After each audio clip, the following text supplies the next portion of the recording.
Bien, empezamos con la semana 1 con la teoría de conjuntos. Los conjuntos, tenemos que ver idea de un conjunto. ¿Qué es un conjunto? Como idea, es agrupación de términos o elementos que normalmente tienen algo en común. ¿Cómo hacemos la notación? Dos formas, por comprensión y por extensión. Por comprensión es de esta forma: el conjunto A está formado por los x que son naturales, de tal manera que x es menor que 6. Es decir, no conocemos todos los elementos. En cambio, por extensión, escribimos al conjunto A de la forma 1, 2, 3, 4 y 5 y conocemos a todos los elementos.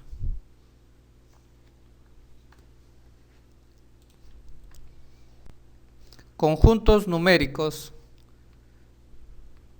Tenemos a los naturales, a los enteros, a los racionales, a los irracionales y a los reales.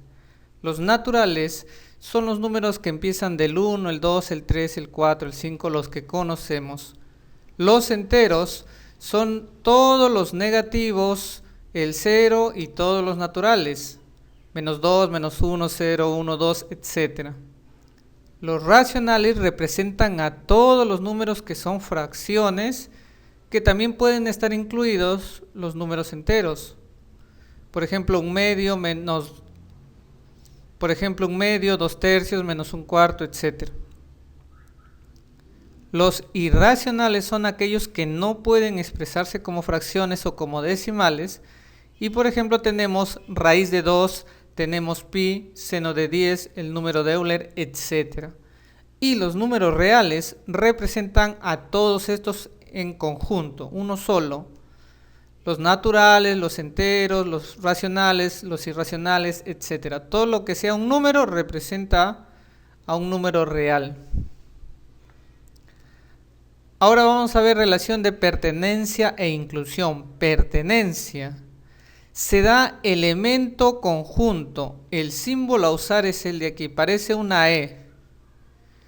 ¿Cómo funciona? Tenemos un conjunto A con los números del 1 al 5 y podemos decir que el número 1 pertenece al conjunto A porque es un elemento de un conjunto. En cambio, inclusión se da conjunto-conjunto, es decir, tengo que tener dos conjuntos, por ejemplo, y su símbolo es este de aquí, que es como una C. Por ejemplo, el conjunto A del 1 al 5 y el conjunto B del 1 al 3. Notamos claramente que todos los elementos del conjunto B están dentro del conjunto A. Por lo tanto, podemos asegurar que el conjunto B está incluido en A. También tenemos que hablar, hablando de inclusión, del conjunto vacío. ¿Qué es el conjunto vacío? Es aquel que no posee elementos, en el cual no hay absolutamente nada. Entonces, esto nos lleva a pensar la importancia de que el vacío está incluido en cualquier conjunto A. También tenemos que hablar de conjuntos iguales y conjuntos unitarios. Los conjuntos iguales se dan con 2 y se definen que ellos poseen la misma cantidad de elementos. Por ejemplo, tenemos A y B, el conjunto A, 1, 2 y el conjunto B, A, B, son iguales. Entonces, A debe ser 1 y B debe ser 2, o podría ser al revés, B puede ser 1 y A puede ser 2, pero en el fondo representan los mismos elementos.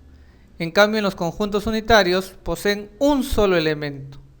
Por lo tanto, si el B decimos que es unitario, 5, M y N, entonces el M y el N deben ser 5 para que el conjunto B esté formado por un solo elemento, y ese elemento, para este ejemplo, vale 5. Subconjuntos. Hablando de subconjuntos, tenemos que recordar que N de A representa la cantidad de elementos de un conjunto. Por ejemplo, el conjunto A tiene dos elementos. El N de A sería 2 en este ejemplo. Ahora vamos a encontrar todos los subconjuntos que también se le llama conjunto potencia. Para este ejemplo tenemos que agrupar de 1 en 1, de 2 en 2 y así. Si el conjunto tuviera 10 elementos tendríamos que agrupar de 1 en 1, de 2 en 2, de 3 en 3, de 4 en 4, etc. Como solamente tenemos 2, tenemos el 1, el 2, el 1, 2 y como siempre hemos dicho, el vacío que siempre va a estar incluido en cualquier conjunto. ¿Cuántos elementos tenemos en el conjunto potencia? 4. Estos conjuntos que estamos mencionando representan a los subconjuntos del conjunto A. ¿Existirá una fórmula? Sí. El número de subconjuntos es igual a 2 elevado a la cantidad de elementos. Por ejemplo, este conjunto A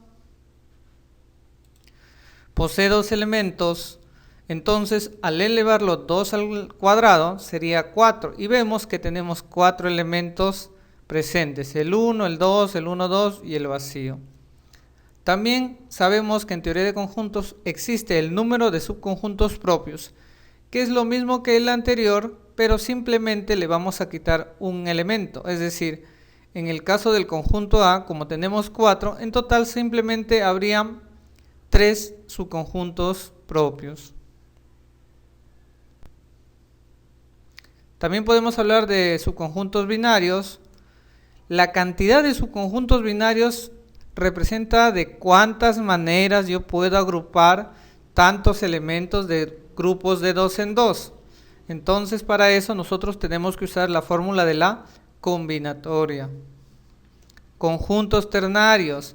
¿Cuántos elementos de 3 en 3 puedo formar de un grupo de n elementos? Combinatoria del número de elementos en 3.